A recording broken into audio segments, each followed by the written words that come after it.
interesting story about sort of cutting down on alcohol when it's not a necessity, it's just a lifestyle choice, but it's difficult, especially around this time of year, peer pressure and all of that sort of stuff. And we will get onto that because I think that's going to be really important for people to understand. But first of all, let's have a little bit of background. Tell us about yourself. Well, I'll give you the short version. I mean, I spent years as a personal trainer, so in the wellness sphere, working a lot with behavior change with people. And then, as I say, a very short version, I've been through a few other paths in my career and a few other businesses. But I got to a point where I said, I don't want hangovers anymore. So I decided, okay, well, I'm just going to stop drinking, which is the logical choice. And I'm like, to make it clear, I've never been an addict or we call it alcohol dependent. I'm not a problem drinker, don't cause fights or anything like that.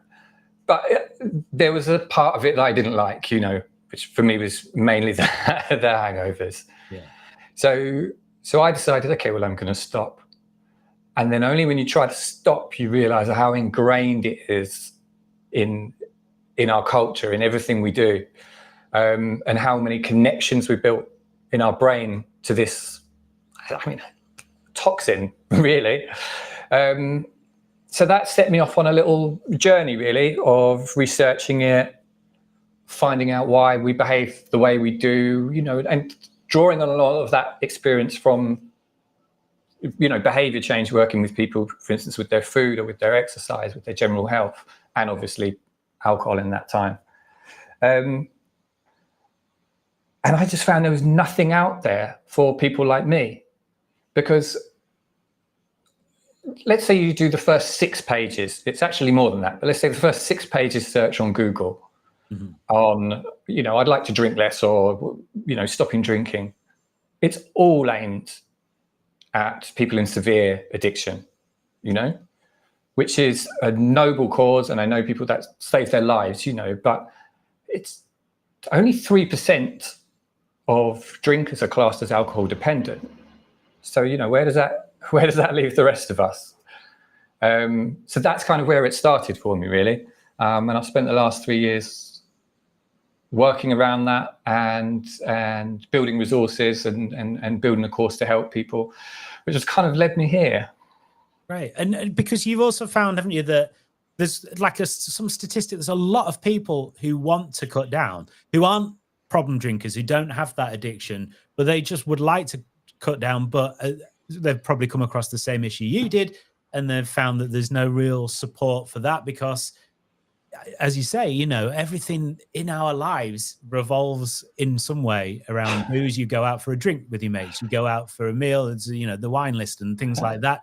It's work drinks. It's never work, sit around, have a nice coffee or whatever. It's and people are looking to kind of cut back, but they can't because our lives are so much associated with it. And yeah, there just isn't that support, is there? It's so strange. It really is.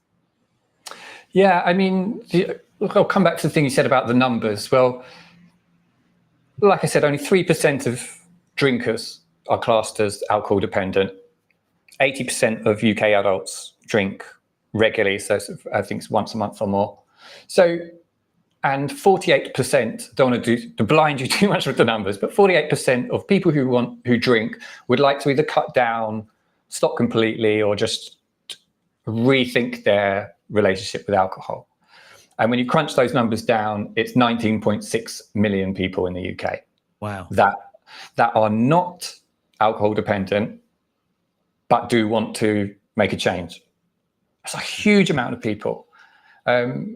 But like I say, the resources aren't really aimed at them. They're aimed at people who are really at rock bottom. And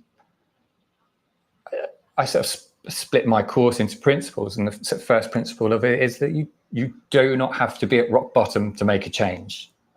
And it's sort of that when I sort of learned about you guys, that sort of tied, it immediately made me think, should we only look after our mental health once we're already in a crisis, you know. Yeah, prevention is massive, right? And that's what, as you say, that's what we kind of try and do. So we build these communities and we build these events, we bring dads together, and there's a support network. So if there's anything that comes to your mind, anything you need help with, you've got this community that you can go to, this support network that you can call upon, and that prevents it from spiraling and spiraling. So it's the same sort of thing, really, isn't it? And we also do this thing where our events are now alcohol free, and it's not a kind of judgy thing, but it makes things easier. It makes things flow more nicely.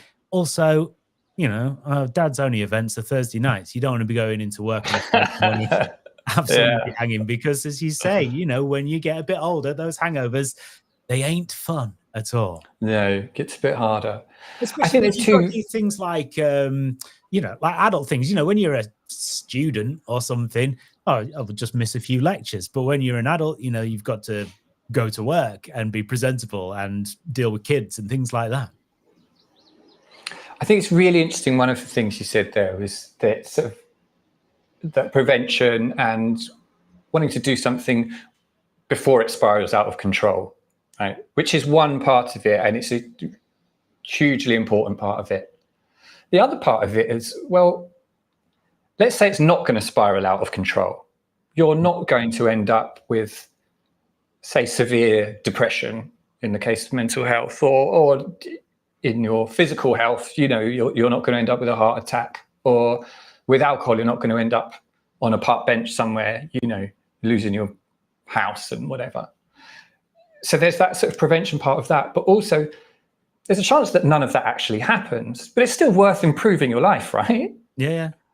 So for those dads you have in your groups, it might not be that you're preventing them from getting to the worst stage, but hey, you're giving them a great space. You're giving them some community back. You're giving them just a chance to be open with other people. And so almost not more important than the prevention part, but just as important is the improvement of what you've already got. It's giving you more of the things which make your life better. Yeah.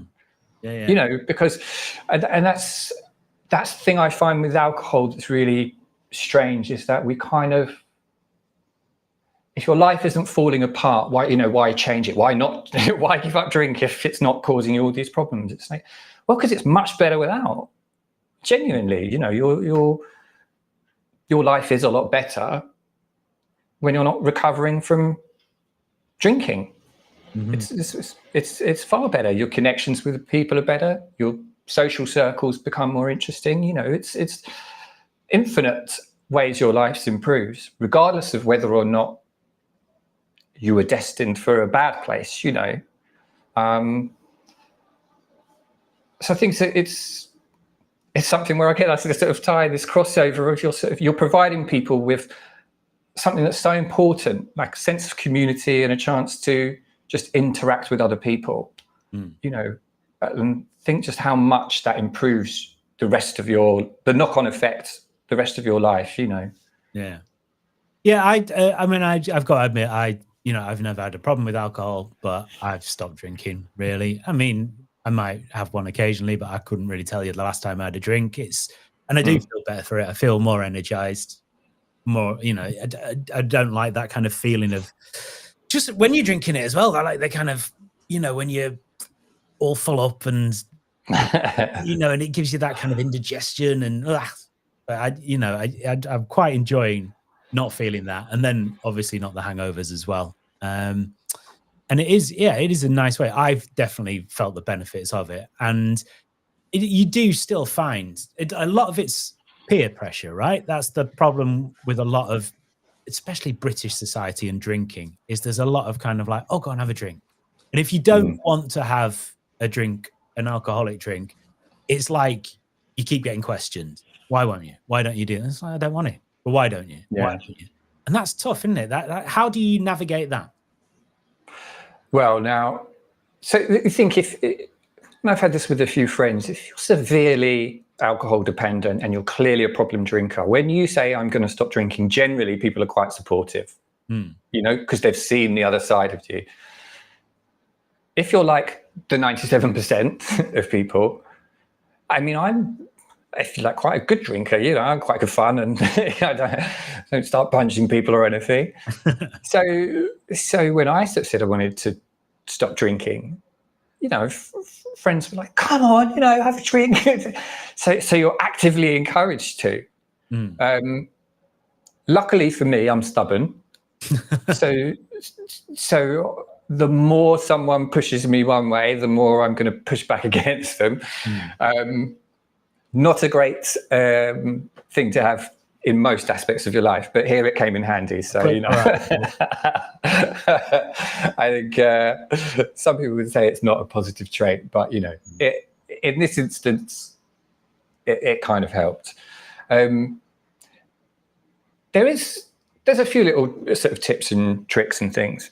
I mean, one really simple thing, and it sounds really weird, is you've got to say no, even if you think yes. Right. So it's only in that first bit, because after a while you're not going to want the alcohol anyway. But when someone says, "Oh, do you want a beer?" You're thinking, "Yes, I do," but your mouth has to say something different than your brain thinks. Yeah. So you have to almost lie, basically, just for a little while, just to get used to it. But your brain kind of listens to your mouth. So after a while, you just say no, again, no, no, no. It becomes your default. And before you realize it, you're just saying it. It just comes out. Do you fancy beer? No, thanks. I didn't even think about that. I didn't try and do that. It just sort of came out naturally. And your brain just learns, like, oh, that's the response. And it starts slowly making a new pathway, for that situation. And that's kind of what happens over the long term. You just build new pathways, new connections to certain triggers, certain people, certain social environments. And look, I don't know about you, but I mean, I sort of grew up in the 90s, right? So we all started drinking when we were, 13? And there was a huge binge drinking culture. Yeah. So if you think, once you're in your 40s, if you started when you were 13, it's a lot of connections. It's a lot of associations you've got in your brain that are rewired to shortcut to alcohol. So that doesn't just magically disappear in one day, It takes a little while. Yeah, similar things when my teenage years were in the 90s, and it's it was like a very much a go out. Alcohol was fairly cheap at the time, or at least it seemed reasonably cheap compared to how it is nowadays. And then it is. And then my end of the 90s I was at university as well, so did a lot of drinking those times. But I guess when it's all around, it's difficult. Christmas is coming up. That's going to be prime sort of territory for people who don't really want to drink too much, being encouraged, being pushed to do more drinking than they may be comfortable with as well. Is this a pretty tough time for people who you've been working with? But look, I'll challenge this idea, right? Because flip the logic on its head. So Christmas, in theory, should be one of the times when you least need alcohol, because you have everything, right? You're surrounded by family. You're maybe meeting up with people, brothers and sisters who live abroad or live in other cities. They come around. Maybe you've got all kids together playing with each other. You get a chance to have multi-generations in a house, which you don't have for a lot of the rest of the year in our culture. The grandmothers, the kids, the aunties, everyone. You've got great food, hopefully. Watch some stuff on the telly. You've got some fire going. You've got decorations up. You've got it all. You've got all of the enrichment there. So why would you even need to add a layer onto that of stimulation? And let's not forget, you experience less when you've consumed alcohol. You're not experiencing more of the world. Your brain is being dulled down. You're having less neural connections. You know, you're having less interaction with the people around you. And those people that you might not have seen for years, okay, this idea that it's a great social drug, right? Well, have you ever spoken to a drunk person? I mean, it's a good point, yeah. Are they great communicators? You know, so they might slur their speech, they might talk over you, they'll repeat themselves, they'll become less clear and less concise, you know. Their perception of the world around them is less accurate. It's not better. So again, is Christmas a good time to do that? You've got everything around you. You've got all this family, all these people that, if you work a lot, you don't have a chance to really just sit and be with. And you want to be the most present for that, surely. You want to get the most out of that experience. You know, it's a myth that alcohol gives you more. It doesn't. It's a really interesting way of looking at it, and that's really helpful. So, with the work that you do then with people, is it a lot about mindset, about shifting that mindset to move away from maybe how we think about social situations and alcohol, and then move to a sort of more positive way of thinking about it? Yeah, and I mean, it's not just social. There's a lot of it ingrained in you, and it will be completely different for everyone. So some people, they might have certain traumas, or some people have a social anxiety, or for me, for example, I'm ADHD essentially. So I'm very hyperactive and I can get myself quite wound up. And I know that alcohol will just calm me down. So for me, it's different from someone who, say, has a little drink because they're anxious around people. I'm not. I like people, you know. But for me, I know, for instance, if I get too worked up, if I have a drink, I can calm back down again. So if I take that shortcut out, okay, well, what am I going to do now? You know, how am I going to navigate that situation? So the course itself looks at a number of factors, but the main thing it's trying to do is untangle the myth you've built up in your brain that has built this picture of what alcohol is and what role it plays, and being a bit more logical, a bit more honest about it, stepping back from it, and picking out for you personally, you know, where's the things where it's more sticky and not as sticky, and how am I going to sort of navigate through that? And so you could have 1,000 people do this course and everyone finds a different path through it, you know? So it's not a set of rules, you know? It's not labeling you as something. It's just saying, you know, okay, let's just have a look at this. Let's explore this for a while and see what comes out of it. Let's ask some questions. I know that sounds sort of quite vague in a way, but it's essential that people find their own sort of journey through it, you know. Yeah, well, no, and exactly, and that's it. Actually, I'd be more wary of someone that said, "Here's 3 steps that are always going to work for everyone, and just do it." So, how can people find out more about your course? What can they do? So, I post a bit on Instagram. It's at edthept, and the same for the website. It's just edthept.com. The course is called The Alcohol Myth. And like I said, so it's delivered by video, but it has a journaling process built into it. So it's kind of an interactive, it's a 2-way thing. So you get to kind of really, like I said before, pick out what's relevant to you and try and work your own path through it, you know. So yeah, that's how it's accessed. But even if people don't want to do the course, just, you know, I just want to get some awareness out there, you know, and I want to make people feel like no matter where you are, it's okay to have a look at it. Yeah. You know, I think, again, this is what really interested me and you guys is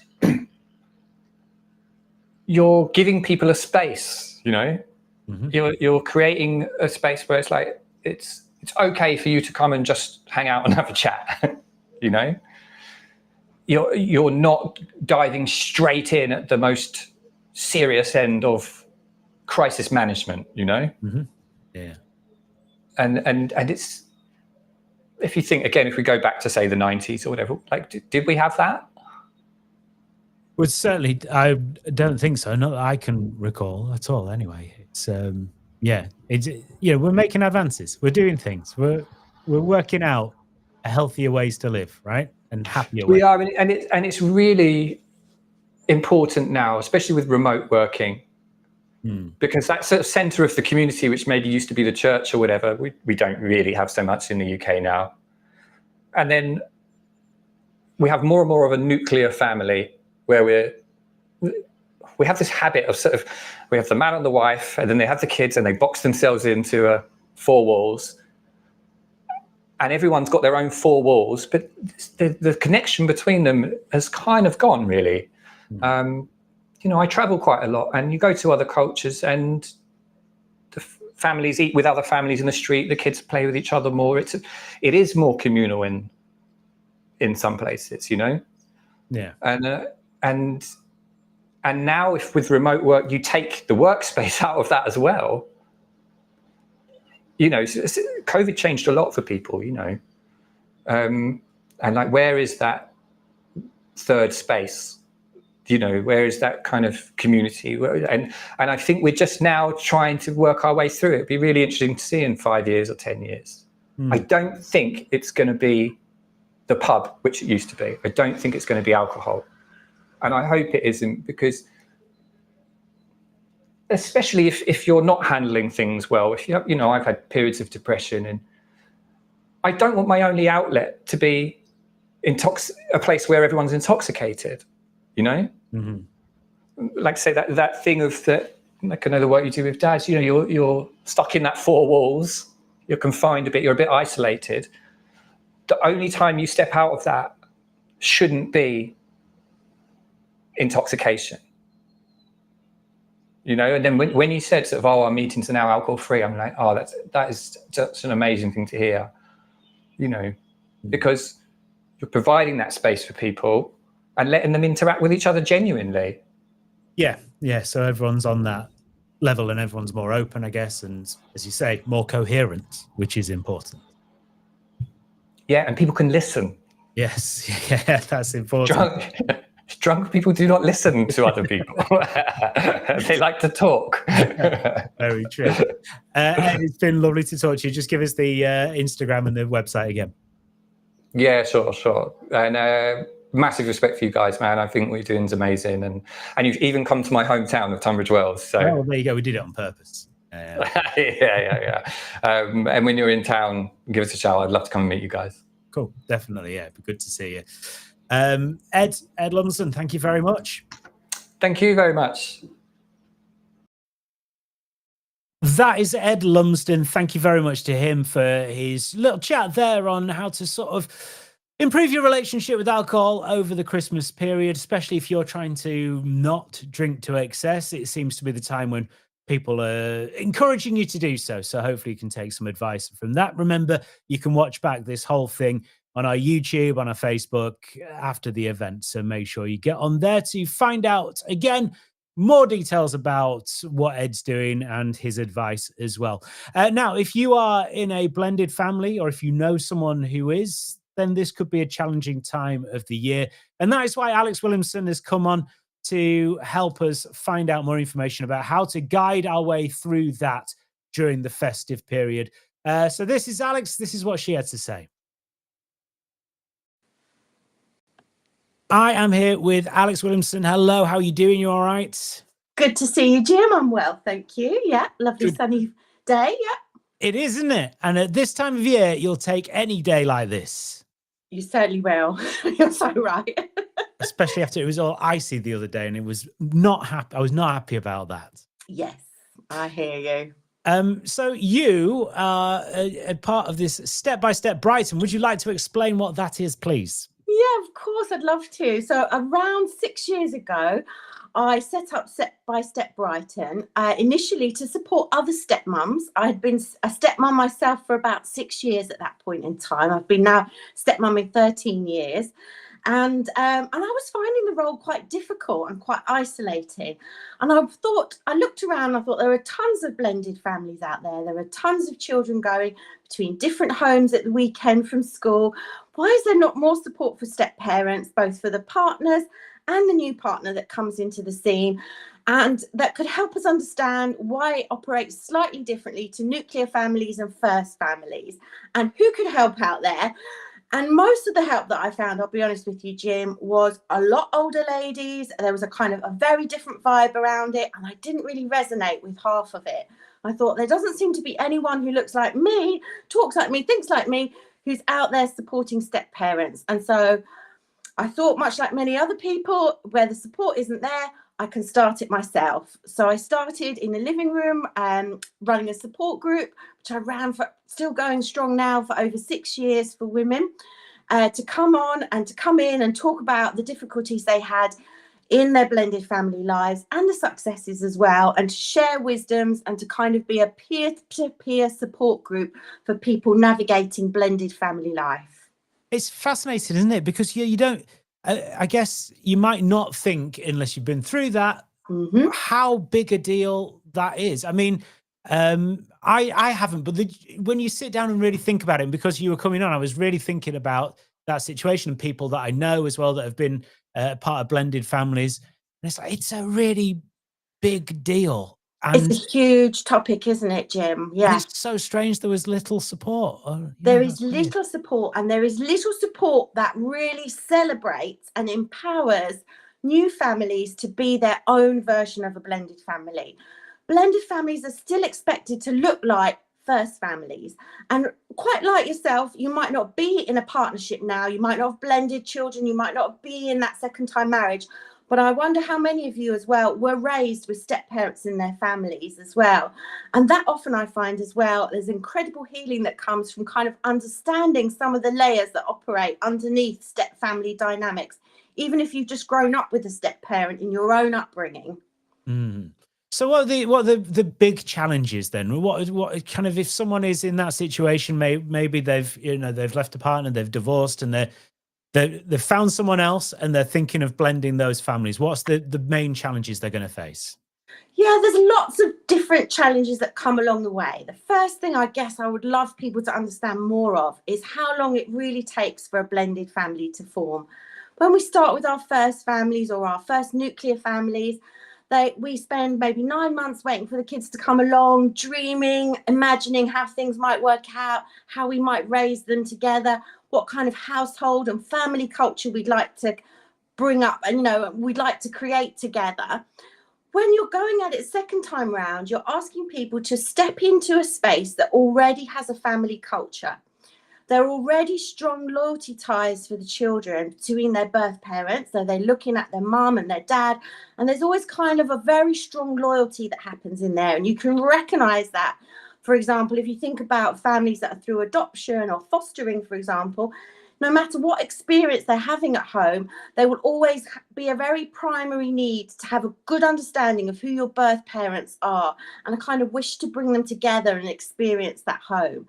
So there's a lot of elements going on underneath the surface of blended families before you even get out of the gate and start getting to know each other.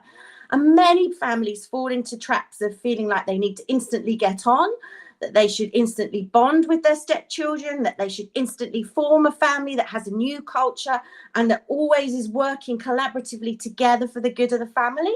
But actually that in a step family takes a really long time to form, and it goes through lots and lots of different iterations. It forms, it blends, it's kind of storms, forms and norms, if you like, and falls apart and rebuilds its own family culture together. It can take between studies have shown it takes between sort of 7 to 13 years for a blended family to form. So that's an incredibly long time, actually. And I think many of us don't go into it initially understanding that. Wow. So do you mind talking about your experience a little bit? Would that be okay? Of course. Yeah. So I was lucky enough to meet my partner. He had two wonderful young lads in his life, two sons in his life when I met him. He lived down here in Brighton. I was living up in London at the time. And we met, and he said to me, look, if things are going to go ahead in this new relationship, I've got two sons. I live just near it in Brighton. I will always, going to live near them. So if this was going to progress, you'd need to move down to Brighton, and we'd have to see how things go. I felt I was pretty, happy to give that a go. Brighton seemed like a really fun place to go. And so I moved down here, 13 years ago now, met my stepsons who were 8 and 11 years old at the time. I've now seen them through that huge transition through the teen years, right into now in their early 20s. And we started to form our family together. Initially with his sons, we moved into a new rented place together here in Brighton and started to start our blended family life. Not too long into that, we did try for our own child as well. That unfortunately wasn't a possibility for me and my partner. So we weren't able to form our own children into the mix, which brings with it its own sets of challenges and pluses as well. So we went through quite a difficult period where I went through infertility, and I went through different attempts to form our family that were unsuccessful for us, but all the while still caring for and raising these lovely two young boys in our lives. But I had a lot to learn about how stepmotherhood was. I had a lot to learn about how stepmotherhood was going to be for me whilst we were trying to create our own family as well, and we weren't successful around that. So we had to really navigate lots of things, and there were lots of profound questions that I started to ask myself around motherhood and around stepmotherhood as I started that journey, that I just wanted to explore more and more. And I started those support groups, and later on I've become qualified as a step family coach, and I now coach couples and step families and individuals to help them manage their step family life. Does that sort of happen before they sort of move in together, or can it happen sort of after they've been together a while and they're trying to work out the situation they've landed in? Yeah, it's a combination. I will say why I love working with blended families is they are all pretty unique, Jim. Mm.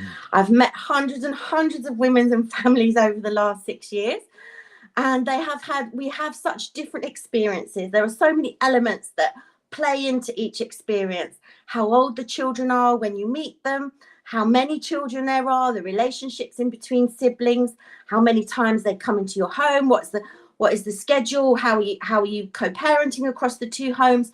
There are so many different iterations of how blended families are, and that's really important actually to celebrate. But there is one thing that they do uniquely share, which is in that initial period, there's that first year, which is often referred to as the kind of fantasy stage of forming your blended family, which is a total honeymoon period. So, apologies, the dog, if you can hear him. It's a total honeymoon period where families, dads might be feeling better, or whoever the partner is feeling, enlivened in a new relationship. And it's really exciting for them, and everybody's really hopeful at that stage, and relationships can feel quite easy initially. The kids are keen to get to know you, that they're not too worried, and it's as you start to hang around a little bit longer that you can start to get into that more tougher terrain. But there is a first kind of 12 months which many blended families go through, which feels very easy and feels very simple at that stage, because it's only then after kind of 12 months that the children and families start to realize this is getting stickier, this is getting harder now, this is someone sticking around longer. And I guess that there's a lot of effort on everyone's behalf, isn't there, right at the start, and it's difficult to keep that up as you get, it's like with any sort of group of people that you spend time with, when you sort of relax into it, you also, you let your guard down a little bit. And there's layers, aren't there? Yeah, absolutely. And you get that sort of the irritating things that you've been like, no, we're going to work through this, are suddenly like, oh, this is annoying. The things you loved at the beginning become the things that absolutely drive you mad towards the end. In your own romantic relationship, that can be true of your romantic relationship. Sorry, not romantic relationship, but your loving relationship, getting to know your stepkids. And don't forget as well, the stepkids are evolving at their own pace. Whereas we adults are a bit more formed, we might not change that much. But imagine my stepsons were 8 and 11 when I met them. what a transition and period I've gone through in relationship with them, right through those teen years that are so transformative. And so the children are always evolving. So therefore, your relationship with them needs to keep constantly evolving. There's something else worth mentioning as well, Jim, about this point, is that stepmoms and stepdads come societally with a lot of a different charge behind them. The stepmom archetype traditionally has often had that kind of Disney vibe of being a bit of an evil witch, a threat to resources. She has an agenda of her own, which can make her quite a controversial figure. And she turns up into the new family, even if, you know, separations could have gone on for quite some time, or it could have been quite, you know, a gentle transition into separating for the parents.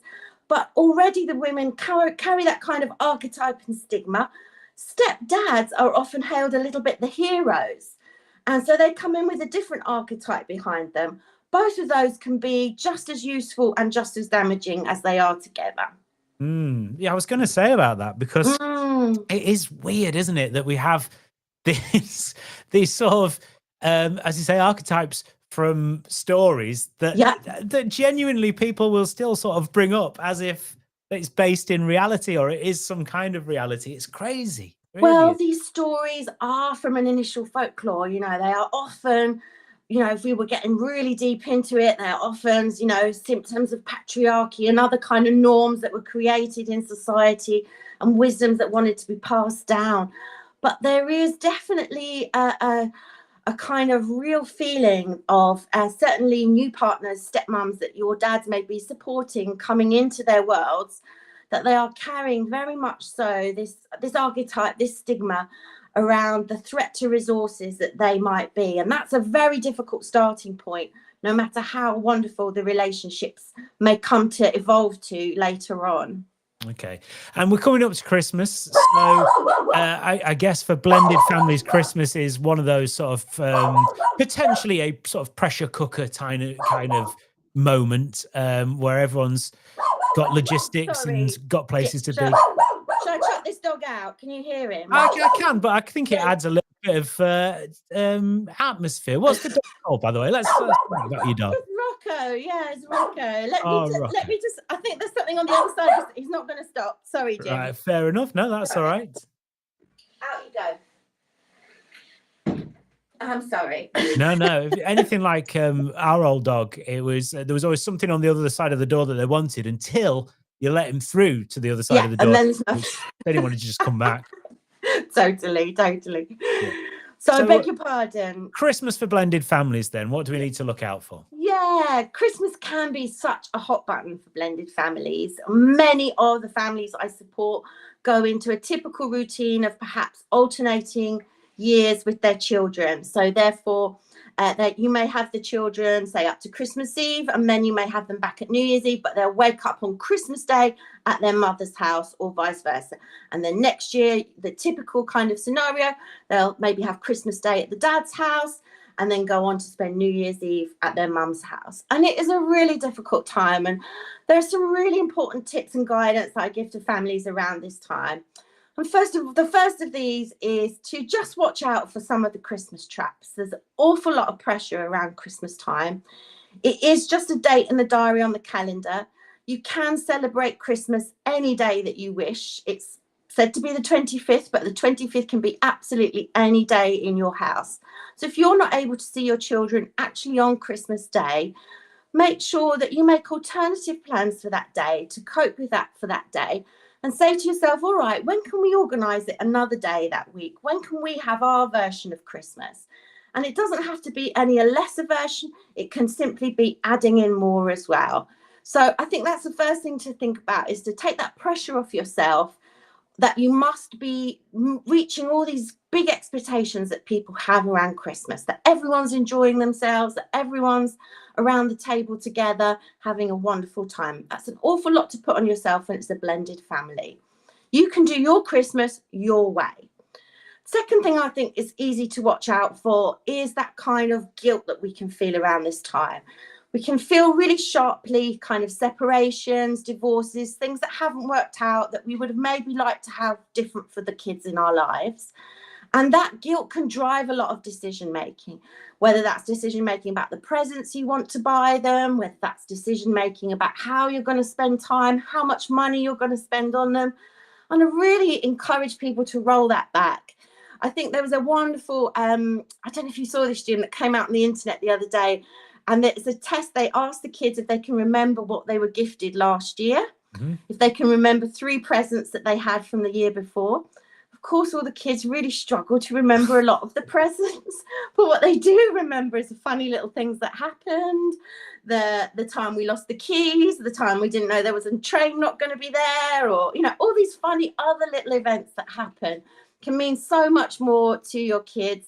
And spending time with you, either one-on-one or with your new family, that's really, really important. And not to focus in on the money aspect that's happening there with the gifts as well. Lastly, I think as well, have a chat with your partners. Make sure you're on the same page. Make sure there's an understanding for them as well. If you're going to be missing your children on Christmas Day, or you're going to be spending more time with your other half or partner's family, make sure that you talk about that and any feelings that you might have around that. You preempt some of that with each other. It's okay to have those feelings. Christmas can bring up a lot for a lot of people. And it's really important that you have that discussion and you start to problem solve together some of those pinch points before they arise. Oh, lovely. That's some great advice there. I've had a couple of questions in, if that helps. We're trying to plan Christmas Day around multiple sets of grandparents and ex-partners. It's turning into a timetable nightmare. What's the best way to set boundaries without causing a family fallout? Yeah, great one. So that's such a great question, because blended families multiply and multiply. We become more and more and more. And it's wonderful. That's the village it takes to raise children. That's a fantastic thing. There's plenty of love to share around. There can't be too many people that care about raising your children and helping you raise your children. So that's wonderful. But I would roll it back again. What is best for you and the children in this scenario? And if that isn't going from place to place on a timetable schedule, then that's okay, and that's what it is. And you can just preempt that again. Do this work a bit before Christmas, before emotions get high. Work out where it is you'll be available to go. And perhaps you're not able to visit all of those locations, but perhaps you're able to do a couple of FaceTime calls or Zoom calls that could be done briefly instead. And you can just stand your ground. And if you understand that that boundary is to preserve the peace of the children and to make the day enjoyable of the children, and you're able to clearly communicate that forward, well, that's pretty hard to argue with, isn't it? Right. Really good. My partner and I both have different long-standing Christmas traditions. The children seem unsure which ones to follow. How do we create something new without anyone feeling like they're losing what they're used to? Yeah, super big pinch point. Again, all those really important memories and family cultures that we have.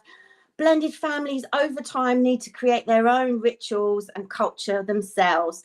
We had different things in our home that we did with my stepchildren, which didn't happen for them in their mum's home. That just wasn't her traditions and things.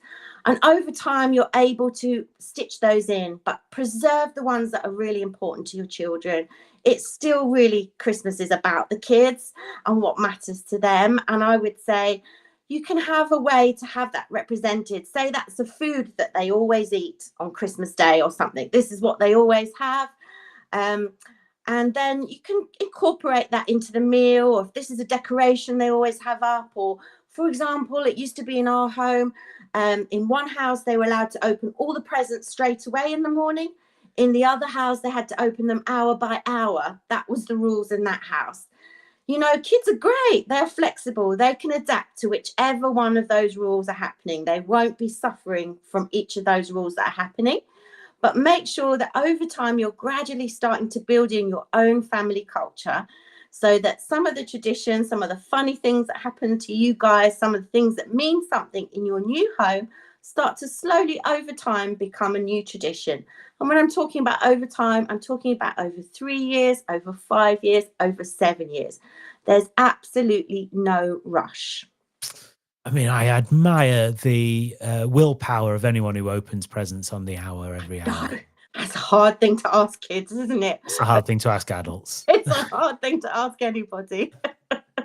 Oh, Alex, thank you so much. Can you tell us how we can find out a bit more about Step by Step Brighton, please? Absolutely. I'd love for you guys to follow me on Instagram.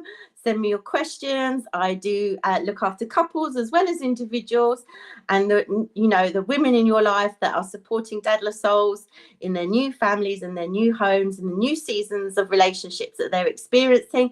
There is the support there to help you and sort out any problems as they start to arise. We've got a beautiful walk happening just on Sunday, the 7th of December in Crawley and Tilgate Park, which is for partners, dogs, pets, everyone out there walking and talking and just getting to know each other. And a problem shared is really a problem that is starting its way to get resolved. So yeah, so just encourage that for you, and you can definitely follow me on Instagram as well at Step by Step Brighton. Oh, thank you very much, Alex, and to Rocco as well. Thank you for Rocco's contribution to this. Really helpful stuff for Rocco this year. Thank you.